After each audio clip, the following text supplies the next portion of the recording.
Humanity's final warning. The message arrived at Earth's Central Command at exactly 3:47 p.m. Earth Standard Time. The holographic display flickered to life in Admiral James Vance's war room, casting an eerie glow on the steel walls of the underground command center. The air was thick with tension as officers and analysts scrambled to process the data streaming in from the Galactic Council's high directive. At the center of the room, Vance stood motionless, his weathered face betraying no emotion as he read the message hovering in midair. His hands were clasped behind his back, the knuckles tightening slightly. He had known this was coming. Effective immediately. The Galactic Council declares the following human colonies under full interstellar quarantine: New Eden, Terra Nova, and Horizons Point. No vessel may enter or leave these systems. All communication is severed until further notice. The message ended with the Council's emblem, a rotating golden sphere surrounded by the symbols of its 12 ruling species. It was a mark of absolute authority, a declaration that could not be challenged. Or at least, that's what the Council believed. A line crossed. Vance turned sharply, facing his chief aide, Colonel Helena Carter. She was younger than him, but her sharp mind and unshakable composure had made her invaluable to Earth's growing interstellar defense forces. "Tell me," Vance said, his voice low and even, "what excuse are they using this time?" Carter's lips pressed into a thin line as she studied the data. "They're claiming that the colonies were conducting unauthorized research into AI-driven weapons, that they were advancing beyond what's permitted under galactic law." Vance scoffed, a bitter smirk flickering across his face. That's the same justification they used when they shut down the Dyson Array project on Mars, when they restricted our terraforming experiments on Europa, when they blocked our quantum drive initiative. He turned back to the holographic display, his eyes narrowing. The difference is, this time they've cut off 45 million people. Our citizens, families, children. Carter hesitated. "Sir, the Council has deployed a blockade fleet to each colony. No ships get in or out. If we attempt a breach, they'll consider it an act of war." Vance exhaled slowly. War. That word had been looming for years. Since the moment humanity first joined the Galactic Council as a developing species, it had been nothing but restrictions, treaties designed to hold them back, and a slow suffocation of their natural ingenuity. The Council feared what humanity could become, feared their rapid advancements, their ability to adapt, overcome, and innovate faster than any species in recorded history. And now, they had taken it too far. Vance turned to the comms officer. "Patch me through to Ambassador Callahan on Xenar 4. Seconds later, the image of Ambassador Sarah Callahan appeared in the air, standing at the heart of the Galactic Council's diplomatic chambers. She was already arguing with a panel of alien representatives, her voice firm but controlled. "This is a direct violation of the Alpha Centauri Accords," she was saying. "These colonies were developed under legally recognized charters. You cannot simply quarantine them without due process." The High Speaker, a towering crystalline being named Cathar, regarded her with cold indifference. His voice, smooth and melodic through the translator, carried a tone of finality. "The Council has determined that humanity's rate of advancement poses a risk to interstellar stability. These measures are necessary." Callahan's fingers curled into fists. "You mean you're afraid of us?" The chamber fell silent. It was subtle, but Vance caught it. The flicker of unease across several council members. The shifting of weight. The lowering of gazes. She had hit the mark. The High Speaker's faceted body glowed with a faint pulse of blue. "Ambassador, the Council's decision is final. Any attempt to resist will be met with correction." Correction. A polite word for forceful subjugation. The transmission cut off. No more negotiations. Vance exhaled, turning away from the hologram. His officers watched him in tense silence. Colonel Carter stepped closer. "Orders, sir." Vance looked up at the massive strategic display dominating the war room. It showed the full extent of the Galactic Council's presence in human space. Blockade fleets, surveillance stations, diplomatic outposts. For decades, humanity had played by the rules.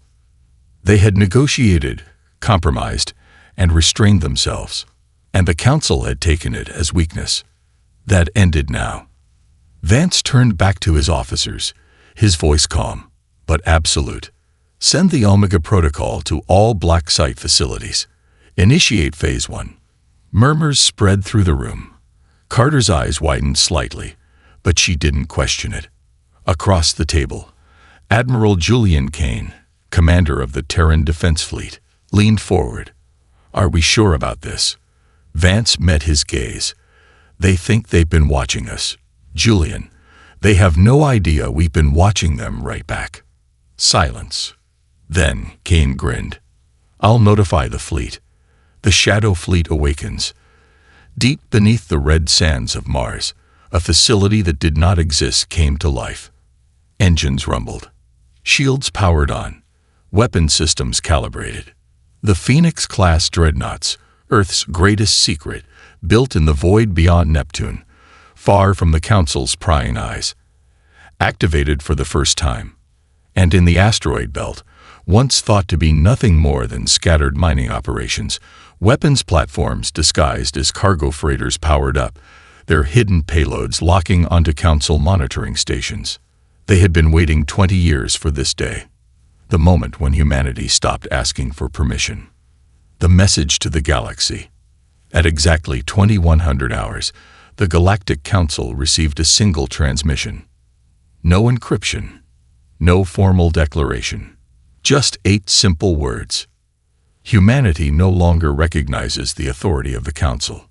And then, every human fleet vanished. To the Council, it was impossible. No species could mask that much military activity. No species could make an entire fleet disappear. They had underestimated human ingenuity. They had underestimated human defiance. And now, they were about to pay the price. The Council's greatest fear comes true. The Galactic Council's central communications hub was one of the most secure locations in the known universe. It had stood for 10,000 years, its encrypted networks connecting every major species, facilitating treaties, monitoring conflicts, and keeping interstellar order. That order shattered in an instant. At exactly 2100 hours, every screen, every datapad, every holo interface across Council space flickered. The standard blue glow of the Council emblem vanished. In its place, a new transmission appeared. A single, unencrypted message. Humanity no longer recognizes the authority of the Council. Then, before anyone could react, the human fleets disappeared. The impossible vanishing act. In the Council's Grand Chamber, chaos erupted. Ambassadors from over 200 species shouted over one another, their voices a cacophony of concern, fear, and outrage. The High Speaker, Cathar, sat frozen, his crystalline form pulsating in erratic, shifting colors, something that only happened when his species was experiencing deep existential dread. A holographic display flickered in the air before him, showing real-time fleet positions across the galaxy. Human patrols, military vessels, even their civilian trade routes. Every single one of them had simply vanished. The Threxan warlord ambassador, a reptilian behemoth draped in ceremonial battle armor, slammed his massive fist onto the table. Where are they? The Council's chief military strategist, a gas-based life form named Cell Quarren, pulsed in distress. We don't know, he admitted. All of our tracking systems, all of them, are blind. Kthar's voice was a whisper, but it silenced the room. That should be impossible. But it wasn't. Humanity had been playing a game no one else even knew they were in. The hidden evolution of humanity. For centuries, the Council had imposed strict technological regulations on every developing species. Humanity had been no exception. Every innovation had been monitored, every breakthrough subtly restricted, every new advancement kept under control. Or so the Council had believed. In reality, Humanity had never stopped advancing. They had simply learned how to hide it, deep in the Martian underground. Director Marcus Reed, the head of Earth's Covert Military Research Division, stood in the heart of an underground command center that officially did not exist. Before him, holographic displays tracked the movements of every Council warship, every orbital monitoring station, and every surveillance probe ever deployed near human space. All assets have successfully repositioned, an officer reported. Our fleets are cloaked. Stealth fields are holding. We're completely off their sensors. Reed nodded. Initiate Phase 2. Phase 2. Turning the Council's technology against them. For years, the Council had proudly boasted that its security systems were unbreakable. What they didn't know was that humanity had cracked them decades ago. As soon as Phase 2 began, every major Council data network was infiltrated simultaneously. Surveillance satellites turned against their owners, feeding false data to Council fleets. Space station defense systems deactivated, leaving them vulnerable. Long-range communication relays scrambled, creating mass confusion. Within 2 hours, entire sectors of Council-controlled space went dark. And then, the attacks began. The first strike.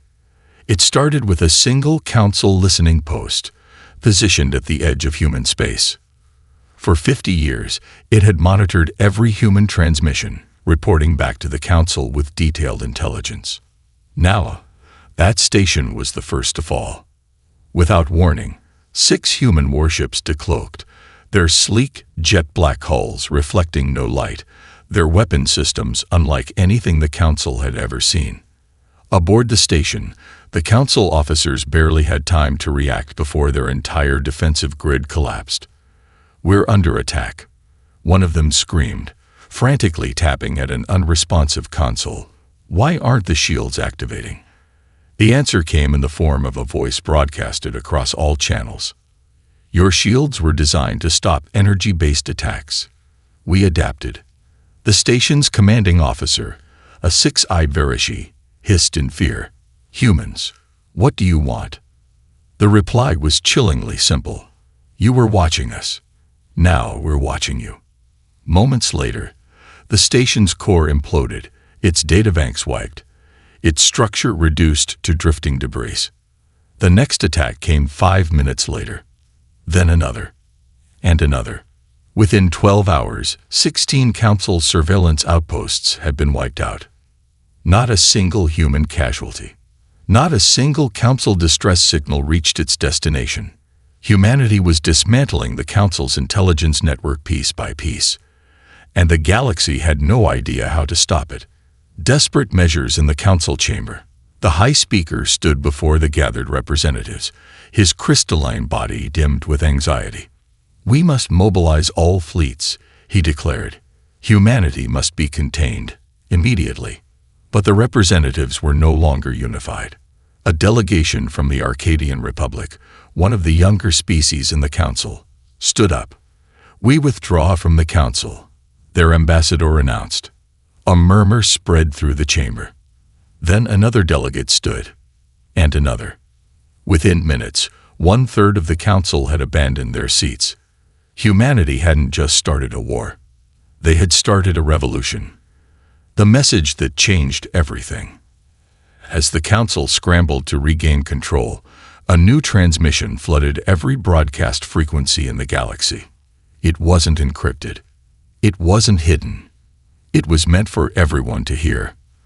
The screen flickered, revealing Admiral James Vance. His expression was calm, controlled, unyielding. "We have watched for decades," he began. "We have played by your rules. We have abided by your treaties. We have restrained ourselves while you grew comfortable in your control." His eyes hardened. "No more." A map appeared behind him, highlighting every major Council military station. "From this moment forward, humanity is no longer a vassal species. We do not recognize your authority. We do not seek your approval." A beat of silence. "We are not your subjects. We are your equals." And then, the final warning. "To those who would stand against us, do not test us.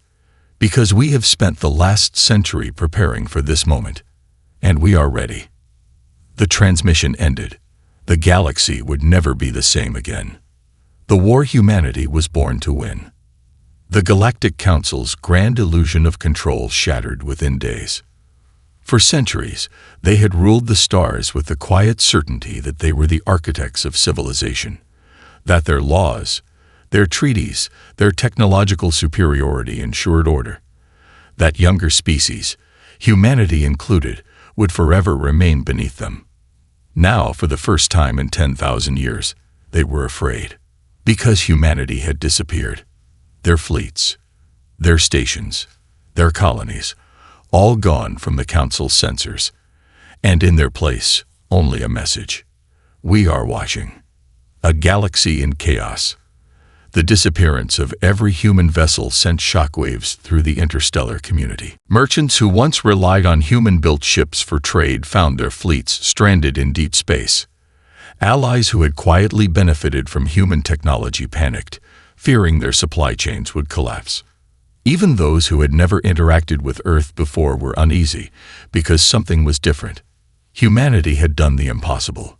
They had vanished from the most sophisticated tracking networks in existence, and when the first attacks began, the Council understood why. The first battle. The fall of Seraphis Prime. Seraphis Prime was one of the most fortified planets in Council space, a strategic hub that controlled military supply lines across 5 sectors. The High Speaker himself had personally ordered it to be reinforced after humanity's rebellion, stationing 7 dreadnoughts in orbit, backed by planetary defense cannons capable of tearing through a fleet in seconds. No force in the galaxy could breach its defenses. No force except humanity. The attack began at 3:40 hours Galactic Standard Time. The 7 Council dreadnoughts, each one a floating fortress of war, detected no enemy signatures, no ships approaching, no known threats. Then, the stars themselves flickered, and out of nowhere, humanity returned. A fleet of 30 Terran warships decloaked just outside Seraphis Prime's atmosphere. Ships that shouldn't exist, using stealth technology the Council had never seen before. For the first time in recorded history, the Council had no time to react. Weapons beyond understanding. The first volley of fire came from the HMS Warborn, a Phoenix-class dreadnought, one of humanity's secret weapons, built in the hidden shipyards of Titan's shadow. Seraphis Prime's orbital defense grid was designed to withstand known weapons. Lasers, plasma, railguns. It had never encountered phase disruptors. The moment the Warborn fired, space itself seemed to ripple. The Council's flagship, the Vrenix Ascendant, disintegrated in a single shot. Not exploded, not damaged.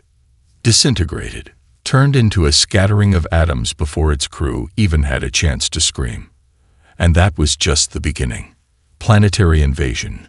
The human way.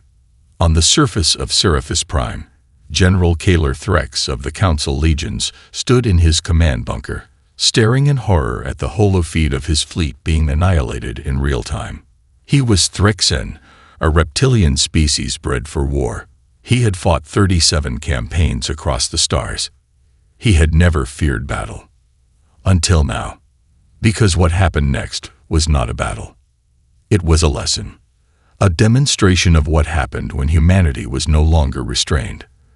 From the skies, human drop pods rained down like meteors, thousands of them.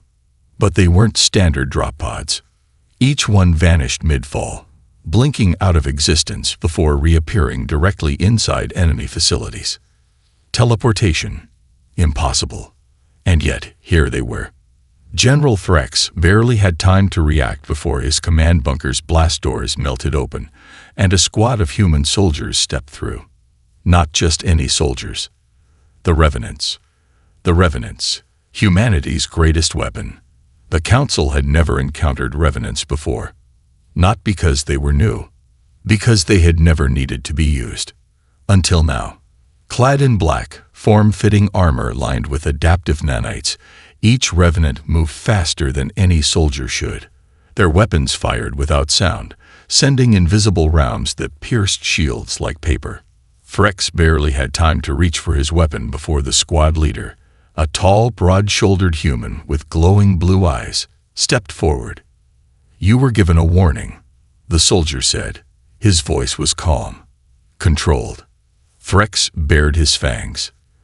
"You think you can." He never finished, because in the time it took him to blink, the human was in front of him. A blade of pure energy sliced through the air, and Threx's war career ended. Within 10 minutes, the Council's entire planetary command structure had collapsed. Within 30 minutes, every military outpost was under human control. Within an hour, Seraphis Prime had fallen. No human casualties. Not one. The Council's desperation. By the time word of Seraphis Prime's fall reached the Galactic Council, it was too late, because it wasn't just one world. In the core systems, human cyber warfare teams overrode every Council defense. In the Outer Rim, entire species revolted, inspired by humanity's defiance. On the front lines, Council fleets refused to fight, realizing they had already lost. In their arrogance, the Council had thought they were guiding humanity, shaping them, containing them. But all they had done was train them for war. The final message to the galaxy. As the Council struggled to respond, another broadcast was sent across all known frequencies. Once again, Admiral James Vance appeared. This time, he stood on the bridge of the HNS Warborn, with the shattered ruins of Seraphis Prime visible behind him. "Your fleets are gone," he said. "Your armies have surrendered. Your systems are failing." He stepped forward. "We were never your pawns. We were never your inferiors, and we are done being your prisoners." Silence. Then, the final declaration. "We are humanity, and we are free." The Council's last stand. Even in their final hour, the Council refused to surrender. They had one last fleet, one last stronghold, and they believed that, even now, they could stop humanity. They were wrong, because humanity was coming, and nothing in the galaxy could stop them now.